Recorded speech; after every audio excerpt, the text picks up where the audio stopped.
Hi everyone and welcome. If you're watching this, chances are you or someone you care about is struggling with emetophobia, an intense fear of vomiting, being around vomit, or feeling sick. This phobia is more common than people think and it can deeply affect daily life, avoiding certain foods, situations, or even social events. But the good news is, this fear does not have to control you. Using proven behaviour modification methods, you can start to reduce anxiety and regain your freedom. Before we change behaviour, we need to understand it. Emetophobia often begins in childhood or after a traumatic vomiting experience. Over time, the fear becomes linked to specific triggers. Maybe it's food, public places, or even hearing someone say they feel sick. The brain begins to treat these triggers as actual threats, triggering the fight or flight response, even when there's no real danger. So here's your first task: track your fear. Write down what triggered your fear, what thoughts went through your mind, what did you do to cope, and how anxious did you feel? You may start to notice patterns and realize that your fear is often about the possibility of vomiting, not the actual event itself. This insight sets the stage for real change. Exposure therapy is the cornerstone of behaviour change for phobias. The goal is to face your fear gradually, starting with less distressing stimuli and working your way up. To guide this process, we use something called the Subjective Units of Distress Scale. It's a simple way to rate how anxious you feel, on a scale often from 10 to 100. 10 usually means totally calm. 100 means extreme fear or panic. Before and after each exposure, your therapist may ask you, how anxious do you feel right now? As you stay in a situation, your fear should slowly go down. A sample fear hierarchy for emetophobia might include things such as reading the word vomit silently, saying the word vomit aloud, looking at a cartoon image of someone who is sick, watching a short video of someone pretending to vomit, watching a real video of someone vomiting, or visiting a place you've been avoiding due to fear of sickness, like a restaurant or school. You'll move slowly through this list, only progressing when your anxiety lowers during each step. This teaches your brain that these triggers are not dangerous. You just believed they were. It's important to practice consistently and repeatedly, ideally with the support of a therapist.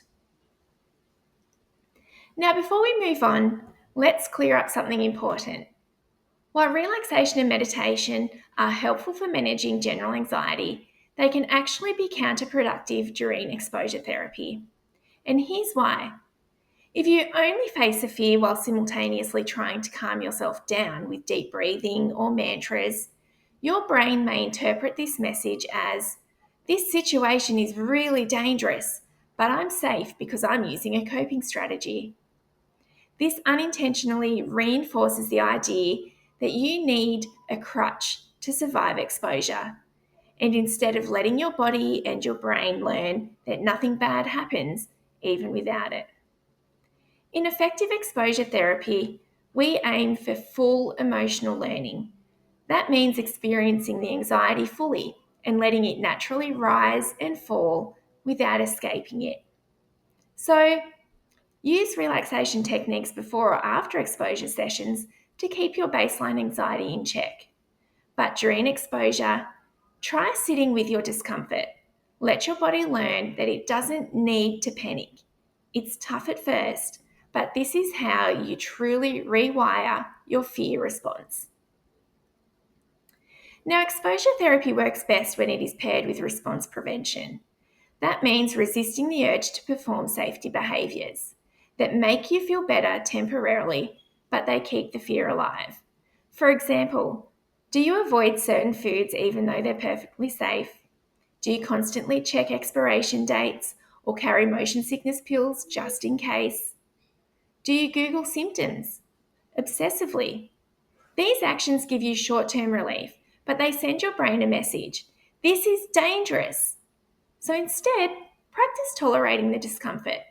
Try leaving your house without your motion sickness pills, or eat food you've been avoiding.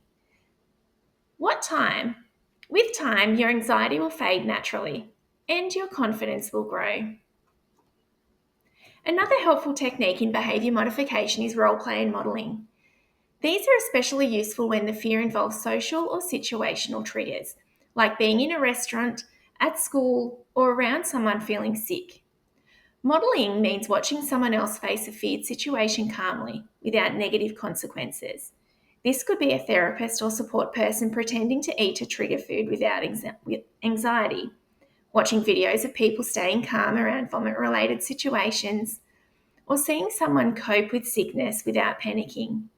This kind of observational learning helps your brain say, if they can handle it, maybe I can too. Role play takes this one step further by letting you rehearse the feared situation in a safe setting. For example, you might practice what you would do if someone said they felt sick nearby. Rehearse ordering food at a restaurant or declining food you're not comfortable eating without guilt or anxiety. Act out a situation where you feel sickness coming on and practice responding calmly. By doing this, you build muscle memory for calm responses and reduce the fear of the unknown. It prepares your mind and your body for real life challenges, so when the situation arises, you're ready. Changing behaviour is hard, so we need to reward progress. Positive reinforcement means celebrating your wins, no matter how small. You might like to keep a visual tracker of completed exposures, like a sticker chart or a progress log. Set up personal rewards after you face a fear, like watching your favourite show or enjoying a favourite snack. Share your progress with a friend or even a support group.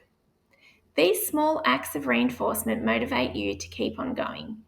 It helps you associate recovery with success, not just fear. Over time, you begin to see yourself as someone who is resilient and capable, not just someone with emetophobia. I've just provided you with a lot of information. So to sum it up, behaviour modification techniques like tracking triggers, gradual exposure, resisting avoidance, observational learning, and rewarding progress can lead to real change. Overcoming emetophobia takes time, but it is absolutely possible. Take small steps. Be kind to yourself. Thanks for watching, and remember, you are stronger than your fear.